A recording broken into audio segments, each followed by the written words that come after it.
지역의 현안을 시시각각 다뤄보는 헬로 이슈 토크 시간입니다. 올해는 3.1운동과 임시정부 수립 100주년을 맞은 뜻깊은 해로 교육과 정치, 문화 등 다방면에서 친일잔재 청산을 위해 다양한 노력들을 시행하고 있는데요. 현재 우리 지역의 친일잔재 청산 실태와 앞으로 친일잔재 청산의 추진 방향은 어떻게 해야 하는지 이와 관련된 이야기 지금 시작하겠습니다.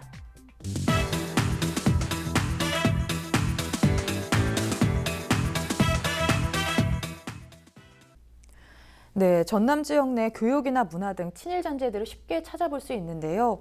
어떤 것들이 있는지 좀 자세히 이야기해 주시죠. 예, 친일 잔재 문화는 정확하게 말하면 일제 잔재 문화라고 하는 게 더 낫겠죠. 이게 유형적인 것도 있고 무형적인 것도 있습니다. 근데 전남보다도 더 먼저 우리나라 전국적으로 문제가 되는 것들이 친일 노래랄지 이런 것들. 요즘 한참 애국가가 문제가 되고 있었죠. 또 많이 부르던 선구자, 희망의 나라로. 선구자가 독립군의 노래인 줄 알았는데 그 독립군이 용정 땅에서 어떻게 말 달리고 다니겠어요? 비밀리 숨어 다녀야지. 말 타고 다니는 일본군을 흠모하던 용정 처녀의 노래를 마치 독립군의 노래인 것처럼 우리가 알고 있고, 애국가를 지은 안익태라는 사람은 친일 반민족 행위도 했고 또 나치 부역도 했던 세계적으로 유명한 사람입니다. 우리가 그동안에 잘 안 알려져 있었던 것은 이 사람이 안익태가 아니라 에기다의 안으로 이렇게 활동을 하고 있었기 때문에. 그런데 이제 이런 것들이 우리 사회 전반에 널려 있는 거고, 전남으로 돌아와서 이야기를 할 것 같으면은 각 학교의 교가랄지 이런 것들이 일본 사람들 내지는 친일 행위를 했던 이런 작곡가들이 지은 교가가 있고, 또 일본 풍의 그 가락으로 지은 교가가 있고, 가사가 그런 것들도 있고, 그리고요.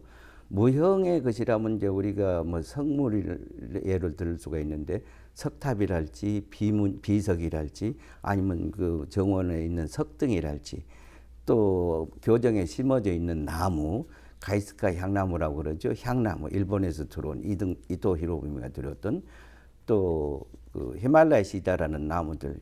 이렇게 전남에 같은 경우는 해방 전부터 세워진 학교가 많기 때문에 옛날부터 일본식 조경을 해놓고 이것들이 아직까지 그대로 남아 있거든요.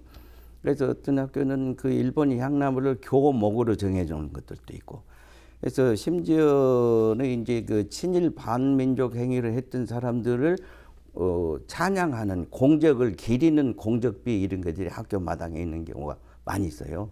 그것도 한편으로는 이제 그 석탑 이런 게 모양인데, 우리가 충원비랄지 충원탑이랄지 아니면 심지어는 3.1운동 기념탑 이런 것들조차도 일제의 충원탑 모양을 그대로 갖다가 어떤 것은 그것을 재활용해 가지고 쓴 것들도 많이 있습니다. 일제 충원탑이라는 것은 밑이 정사각형이고 위로 올라갈수록 좁아지면서 끝이 이렇게 뾰족하게 되는 모습이거든요. 근데 그걸 우리가 모르고 썼어요. 그 한동안은 이제 일본이 이제 성물이 비싸니까 우리나라에서 일본 뭐 사원이랄지 신사에 이런 그 성물들을 많이 여기서 만들어가지고 수출했었는데, 그 오일 쇼크 이후로 일본 경제가 무너지니까 우리나라 수출길이 막혀버렸습니다. 그래서 일본에 수출을 하려고 만들었던 성물들이 국내에 막 퍼져버려요. 그래가지고 해방 이후에 심지어는 최근에 만들어진 어떤 석등이나 이런 것들조차도 일본풍이 그대로 남아있는 거 많이 있습니다. 네, 이처럼 우리 일상생활에 친일 잔재가 많이 남아있는 거를 볼 수 있는데요. 네, 올해 뜻깊은 해인 만큼 교육청이나 지자체에서도 친일 잔재 청산을 위해서 많은 노력들을 하고 있습니다. 이처럼 친일 잔재 청산의 의미는 뭐라고 볼 수 있을까요? 예, 2019년이 3.1운동이 일어난 지 100주년이에요. 벌써 우리가 해방된 지 지금 70년이 훨씬 넘었고, 여전히 독일이나 프랑스 등에 비해서 우리 한국은 친일잔재를 청산하지 못하고 지금까지 와왔었죠. 이런 것들이 여러 가지 사회적인 풍습도 왜곡시키고 정신도 왜곡시키고 정치 자체를 왜곡시키는 그런 경향들이 있어 왔습니다. 나라가 어려울 때 적극적으로 저항하고 나라를 구하기 위해서 힘을 쏟은 사람들이 그 이후에 나라가 해방되고 나서 잘 못 살게 되고 계속 가난하게 살고, 오히려 나라를 팔아먹었던 사람들, 그 친일 행위를 적극적으로 했던 사람들이 잘 먹고 잘 사는 사회가 되면 이후에 그와 같은 국가적인 위기가 다시 오면 아무도 안 나서요. 똑같이 하게 돼요. 그래서 이거는 국가의 위기라고 하는 건 언제든지 올 수 있습니다. 한번 과거에 있었던 위기 시기에 그 국가를 위해서 열심히 봉사하고 헌신했던 사람들을 대접하고 그들을 제대로 평가하고 그때 당시 나라를 배신하고 민족을 배신했던 사람들을 정확하게 단죄하는 문화들을 형성해 나가지 않으면 또다시 앞으로 올 수 있는 국가적 위기에 국가를 위해서 나서는 사람이 없게 되는 문제죠. 그래서 친일 청산이라고 하는 거는 민족 정기라고 하는 이렇게 사실 그 표현 자체가 조금은 형이상학적 표현일 수 있는데 앞으로 국가적 위기가 다시 왔을 때 국가를 더 많은 사람들이 나서서 구하고 국가를 위해서 노력하고 헌신하는 사람들이 더 많이 나오게 하기 위해서도 친일 청산은 반드시 필요하다 이런 생각인 거고요.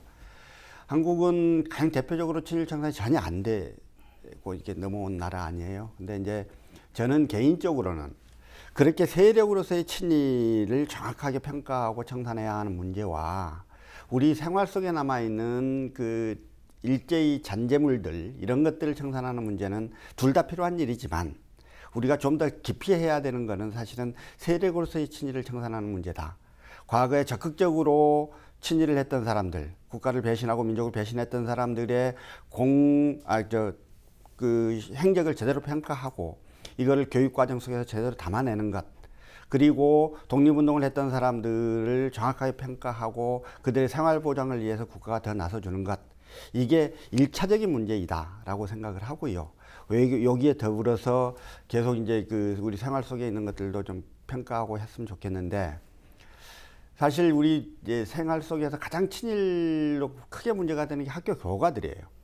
이게 이제 왜 그러냐면 1945년도에 해방이 되고 이승만이 이제 정권을 잡기 위해서 과거 친일 활동을 했던 사람들 전부 데려다 다시 중용을 했던 거잖아요. 그러면 열심히 친일 활동을 했던 사람들이 해방 이후에도 계속 그 지위를 차지하고 혹은 더 승진해서 어떤 역할들을 하다 보니 학교들이 이제 1948년도에 공립학교 설치령이 발효가 돼서 학교가 설치되기 시작을 하는데, 학교가 설치되면 교과가 있어야 될 거 아니에요.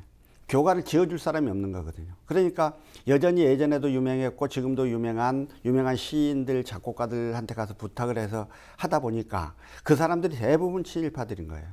근데 이게 이제 60년, 70년 역사가 온 거거든요. 중간에 정리했어야 돼요.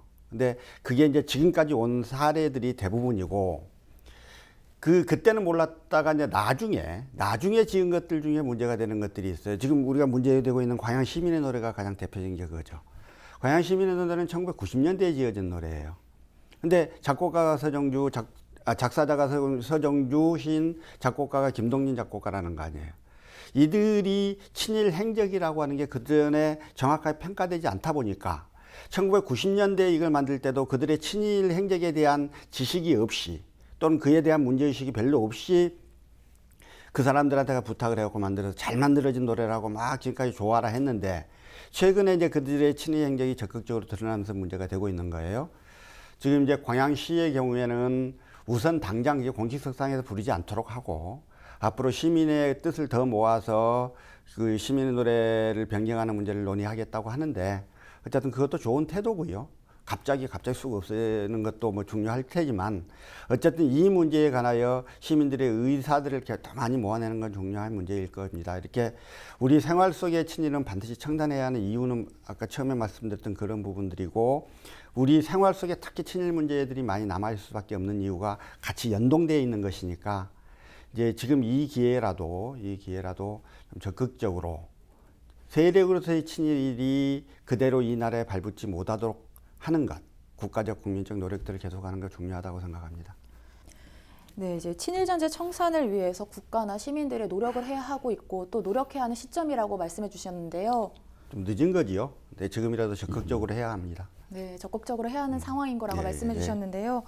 네, 이렇게 친일 잔재를 청산해야 하는 가장 큰 목적은 뭐라고 보십니까? 예, 변호사님도 지적을 해주셨는데 결국은 역사 정의를 어떻게 바로 세워야 되는가 하는 것입니다.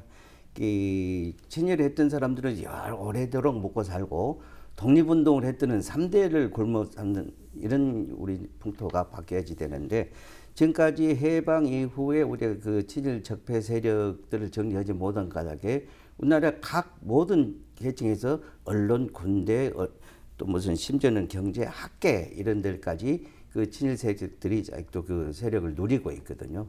그래서 이제 역사 정의 이것을 제대로 이야기하지 않으면은 역사를 가지고 있는 민족은 땅을 혹시 빼앗기더라도 다시 되찾을 수 있어요. 예를 들어서 유태인이랄지 이런 수천 년을 나라를 땅을 잃고 헤매고 다녔지만 그들이 역사를 가지고 있었고 우리도 35년간 지배를 받았지만 우리가 역사를 가지고 있었기 때문에 우리나라 우리 땅을 되찾을 수 있었습니다.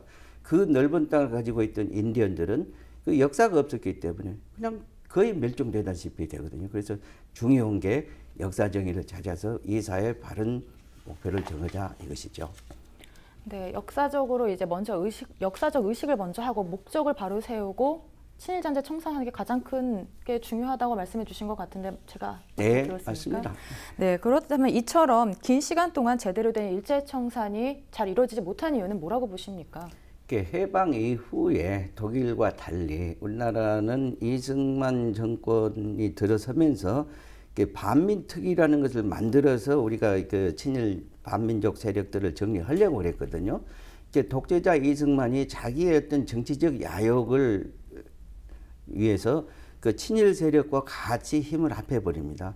일본 군 출신, 일본 경찰 출신, 핑계는 마땅한 사람이 없다. 그 공무원들 훈련된 사람이 없다는 핑계로 그 친일 세력들을 그대로 갖다가 받아들여버리고 그래서 이제 그것이 우리 역사 정의가 이루어지지 않은 것이거든요. 근데 이게 또 미 군정의 어떤 목적하고도 이 이해관계가 맞아 떨어졌어요. 그래서 이제 미 군정은 우리 조선 대한민국을 위해서 이런 것이 아니라 자기들이 이해관계를 가지고 일을 했는데 결국 그 뒤치다거리가 이승만의 독재, 그 다음에 박정희의 군사 독재, 전두환까지 이어지고 또 최근에도 무슨 이명박, 박근혜 이런 또 친일 기득권 세력들이 그동안 지배를 해온 바탕이 된 것이죠. 네, 그렇다면 변호사께서 보시기에 이처럼 오랜 시간 동안 친일 잔재가 청산되지 못한 이유는 뭐라고 보십니까? 네, 아까 소장님 말씀하셨던 그게 가장 크죠. 그러니까 정치 세력이 친일 세력이 그러니까 정치 권력을 장악한 것이고 그 권력이 계속되어 왔던 것이죠. 그러니까 혹시라도 자신들의 친일 행적이 드러날까 조심스러워서 오히려 이제 독립운동을 했던 사람들 적극적으로 그 비난하고 폄하하고 그 박해하고 하는 과정들을 거쳐왔던 거고 이 과정에서 그들은 정치 권력, 경제 권력, 언론 권력, 군대 권력 모든 권력들 다 틀어지고 나라를 운영하는 체계들로 이루어져 왔으니 이게 친일 잔재가 제대로 청산되기 어려웠을 겁니다. 그러다가 이제 이 2019년도와 사실 이제 역사적인 일들이 벌어지고 있는 거잖아요. 이게 그 일본의 아베가 오히려 촉발한 측면들이 있는데 여기에 대해서 이 국민들이 일본의 부당한 침략에 대해서 우리를 보호하는 운동들을 시작을 하면서 한국에 남아있는 친일적 색채를 갖고 있는 정치 세력에 대해서 단죄하는 운동들을 하기 시작을 해요. 물론 아베가 이제 공격을 해오니까 국내에 그 암약하던 친일파들이 갑자기 커밍아웃을 하듯이 자기를 스스로 드러낸 측면들이 있기는 합니다만은 이런 과정을 통해서 정치 세력 각각 언론, 경제, 권력 하에 있던 친일 잔재를 청산하기 위한 시민적 운동들이 일어나고 있는 건데 이게 사실 역사적으로 전 세계사적으로 굉장히 의미 있는 활동들이죠.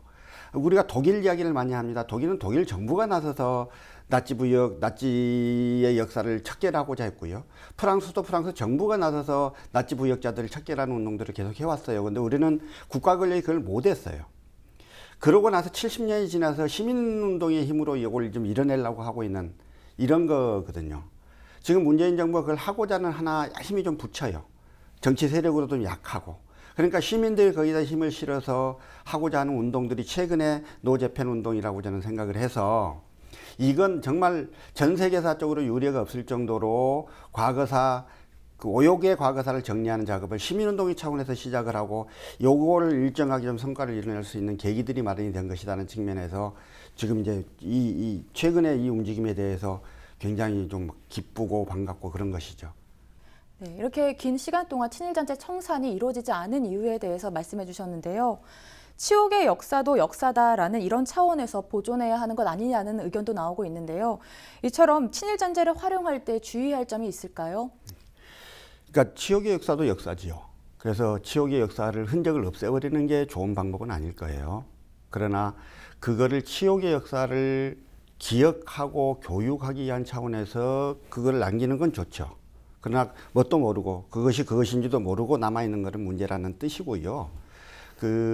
지금 각 학교에 남아있는 여러 가지 이제 성물들이 많이 남아있어요. 근데 그런 것들을 그 의미를 정확하게 설명하고 이게 왜 문제인지를 앞에 팻말을 붙여서 그걸 보존하는 건 좋을 것이고 그런 차원에서는 무조건 없애는 방향으로만 가는 건 좀 문제가 있다는 생각은 들어요. 그래서 어쨌든 긴 역사를 기록하자. 그 기록을 공과 가를 모두 기록해서 이후에 똑같은 국가적 위기가 닥쳤을 때 우리는 다시 친일을 하지 않고 국가를 위해서 나설 수 있는 그런 아이들을 교육해내자라는 측면에서 활용을 하면 될 테니까 그런 측면만 제대로 그 관점만 정립이 되면 이거를 보존 그대로 유지를 하든 없애든 하는 것들은 큰 문제는 아닐 거라고 생각했습니다. 네, 친일전제 청산을 위해 앞으로 각자 어떤 노력을 해야 하는지 좀 전반적으로 정리해 주시면 좋을 것 같습니다. 우선은 가장 중요한 건 저는 그 친일 세력의 청산이라고 생각을 해요. 그러니까 우리 생활 속에 남아있는 친일잔재들을 없애는 것도 계속해야 될 운동들입니다. 그러나 그 우리가 말이나 뭐 습관이나 하는 것들은 사실 우리 그 민중들은 피해자들이잖아요. 피해자들이 어쩔 수 없이 일제강점기를 거치면서 일본의 지배를 받으면서 몸속에 형성되어 있던 어떤 그 습관들이 있을 텐데 이런 것들은 고쳐내야 되겠지만 그게 그렇게 아주 시급하고 급한 문제는 아닐 수도 있겠다. 오히려 시급하고 급한 문제는 결국 세력으로서의 친일을 청산하는 것이다. 친일 세력들이 그대로 이 대한민국, 독립대한민국의 권력으로 그 자리했던 그 역사들을 제대로 평가하고 그 친일의 결과로 받았던 그들의 이익이라고 하는 것들을 환수해내는 이러한 국민적 국가적 운동들을 해내는 게 우선일 것이다. 거기에 좀 중점을 맞춰서 이 운동들을 풀어나갔으면 좋겠다 이런 생각을 하고 있습니다. 네, 이제 국민적 국가적 노력을 해야 하는 게 가장 중요한 핵심이다라고 말씀해 주셨는데요. 네, 오늘 전반적으로 친일잔재 청산에 대한 이야기를 나눠봤습니다. 네. 친일잔재 청산을 위해서 앞으로 우리가 어떤 노력을 해야 하는 겁니까? 아까 변호사님 말씀에 적극 저도 지지하는데요. 이 잘못된 역사도 역사이기 때문에 그 유형의 무형의 것들이 있는데 무형의 것들 노래랄지 교가랄지 이런 것은 놀이 방법이 바꾸면 되거든요. 근데 유형의 것들 뭐 석탑이랄지 성물이랄지 이런 것을 그냥 정지 부숴버리는 게 제 능사는 아니거든요. 김영삼 대통령 들어서 그 중앙청 옛날 조선 총독 건물을 부숴버렸는데 이것을 부숴버렸다고 해서 잘한 것은 아니고 그때는 기분으로는 시원했어요. 그러나 다른 것으로 옮겨서 보존을 해놓을 가치는 있었습니다. 아까 진행자님이 활용이라는 표현을 썼는데 활용이라는 것은 좀 적합한 것 같지 않고요. 그래서 우리가 이런 시대를 거쳤단다 하고 후세에 교육의 지표로 놔두는 것이 말하자면 다시 우리가 그런 불행한 역사를 반복하지 않게 이렇게 어떤 교훈을 주는 것이거든요. 그래서 무엇보다도 시민들이 이제 한 사람 한 사람씩 이렇게 우리가 자존심을 가지고 국민으로서 자존심, 대한민국의 어떤 자존심을 세우기 위해서라도 우리 정체성을 가져야 되는데 요즘 일본 제품 불매운동 이게 또 조금 시간이 지나니까 다시 반복되고 있다 이런 것들이 있거든요. 이런 것들은 자존심을 가진 국민들이 할 수 있는 것은 아니거든요. 그래서 일본 사람들은 자기들의 어떤 오기와 뭐 이런 것들이 있기 때문에 그렇다 하는데 우리도 그보다 더 많은 역사적인 자존심을 가지고 있는 사람들인데 일본이 잘못 교육을 해놨어요. 뭐 조선은 어쩔 수 없어, 조선징도 어쩔 수 없어. 그 민족을 굉장히 비하시키는 이런 교육들이 식민지 시대 때 일제 강점기 때 계속 진행이 됐었는데 아직도 거기서 벗어나지 못하고 있는 사람들이 많이 있습니다. 특히 나이 든 세대.